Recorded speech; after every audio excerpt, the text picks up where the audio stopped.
Je l'ai dit l'autre fois que cette chaîne de montagnes que vous voyez de là jusqu'à l'autre côté, parce qu'il fait un peu noir, tout ça c'est ce qu'on appelle Jabal Uhud.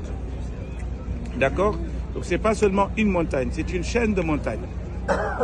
Et là c'est la montagne des arquets. Et le prophète sallallahu alayhi wa sallam, il s'est pas mis là, il s'est mis sur cette montagne-là un jour, sur cette chaîne de montagnes. Et il a dit Hada Jabal Uhud yuhibbuna wa nuhibbu. Et il a dit cette montagne nous aime et nous aussi on l'aime.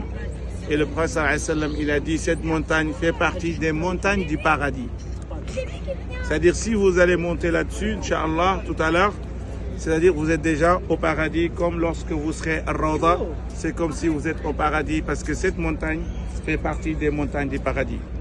Et un jour, le prophète, alayhi salatu wassalam, il était sur cette montagne avec Abu Bakr et Omar et Othman. Sur cette montagne-là, à un moment donné, la montagne commence à trembler. Et le prophète, sallallahu alayhi wa sallam, il lui donne un coup de pied. La montagne de Uhud. Il lui dit Uskun ya Uhud. Ala ta'alam anna fawqaka nabi wa siddiq wa shahidayn. Il lui dit ne sais pas que sur toi il y a un prophète qui est sur toi, donc reste tranquille. Il y a aussi un homme véridique, c'est Abu Bakr, mais il y a aussi deux martyrs.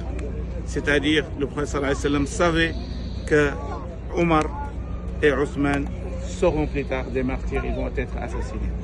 Subhanallah. Et donc le prophète sallallahu alayhi wa sallam, il a parlé avec la montagne et lui dit calme-toi, il y a sur toi en ce moment-là un prophète et un homme véridique et deux martyrs. Et ces deux martyrs-là, les Sahaba, ils l'ont su plus tard parce que à ce moment-là où le prophète sallallahu alayhi wa sallam le disait, ils ne savaient pas de quoi il parlait. Subhanallah. Et donc ici il y a une grande histoire. Oustaz Samah, il vous a vraiment résumé l'histoire, mais c'est vraiment un long séminaire pour comprendre vraiment tout ce qui s'est passé ici. Donc là on va se rapprocher juste là, Inch'Allah, et là on va voir la tombe de Hamza et les autres martyrs. Et puis après, ceux qui veulent monter, moi je monte, comme ça vous savez, mais par contre à la Mecque je ne vais pas monter parce que c'est 47 minutes. Et c'est 294 mètres de hauteur. Mais c'est faisable. Tous mes pèlerins le font sauf moi. Comme ça, vous savez. Donc c'est intéressant. Donc là, Inch'Allah, on va voir ici. Et puis après, si vous voulez monter, Inch'Allah, on ira.